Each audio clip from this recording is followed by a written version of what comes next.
Here's the truth nobody's talking about for the 2026 real estate market. Most people are waiting for one big thing to happen. Rates magically falling back to historic lows, prices crashing across the board, some dramatic event that may suddenly make the decision easier. But what is far more likely in Central Florida is something much quieter and much more important. A normal market is coming back, not a boom, not a bust. A reset towards balance. And if you understand what is actually changing with prices, inventory, demand, and rates, you can make a smart move in 2026, whether you're buying or selling, or simply just trying to time things out right. For those of you new to the channel, I'm Brian Diaz, your local Central Florida realtor for all things real estate. In this video, I'm going to break down what the Central Florida housing market data is telling us right now, what to watch for in 2026, and the real answer to the question I keep getting asked, should I buy in 2026 or wait? Before we begin, don't forget to like, share, and subscribe to the channel for more videos like this. Let's start with mortgage rates, because rates set the tone for everything.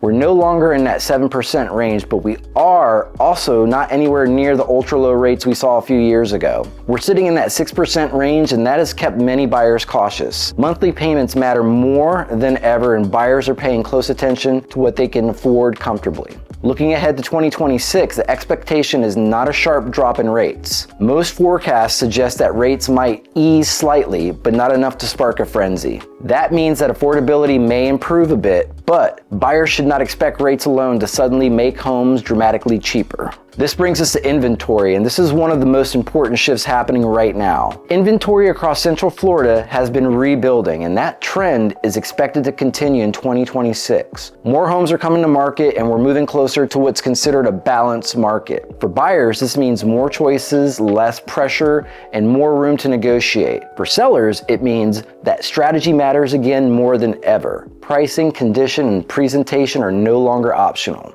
Now let's talk about prices, because this is where a lot of fear and confusion lives. Prices are not one single thing across Central Florida. We're made up of many different cities, neighborhoods, and price points, and they don't all behave the same. What the broader data suggests is that modest price movement, not a crash and not a runaway surge. Some homes will absolutely see price reductions, especially if they are overpriced or need work. At the same time, well-priced homes in a desirable area that show well are selling fast. The big change is that buyers have options again, and that forces the market to be more honest. That leads directly into demand. Demand in 2026 is expected to remain steady, but far more selective. Buyers are still here. People are still relocating to Florida.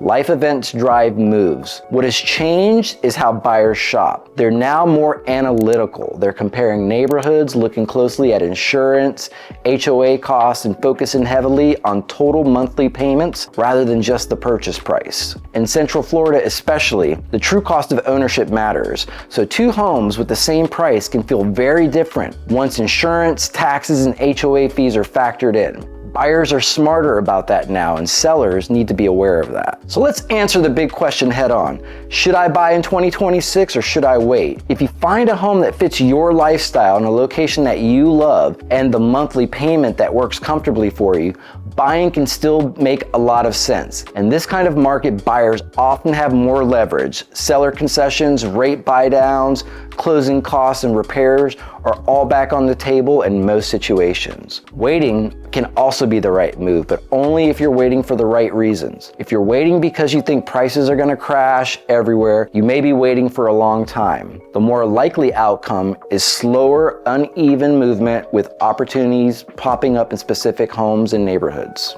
If you're waiting because you need more time to save, improve your credit, or stabilize your finances, then that's a smart plan. Use 2026 as a preparation year so that when the right opportunity shows up, you're ready to move quickly and negotiate from a position of strength. If you're selling in 2026, the strategy is clear. You can't chase the market. You have to lead it. Pricing correctly from day one is critical. Homes that are clean, well-maintained, and positioned properly will attract buyers. Homes that rely on outdated pricing expectations will sit. Incentives are becoming more common, and smart sellers are using them strategically rather than reactively. Here's the big takeaway from the 2026 Central Florida housing market update. We're heading into a more balanced market. Inventory is improving, demand is steady but selective. Rates may ease slightly but not enough to remove negotiation from the process. This is a good market that rewards preparation, good advice, and smart timing. Now,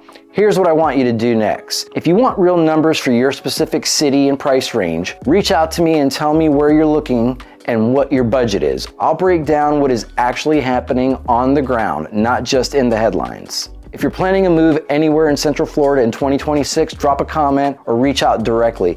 I put out weekly videos that break down specific cities, neighborhoods, affordability, and what buyers can realistically expect at different price points. And if you want a clear, personalized game plan for your situation, whether you're buying, selling, or deciding on timing, comment the word 2026 below and I'll help you map out the smartest next step. Thanks for watching and we'll see you on the next video.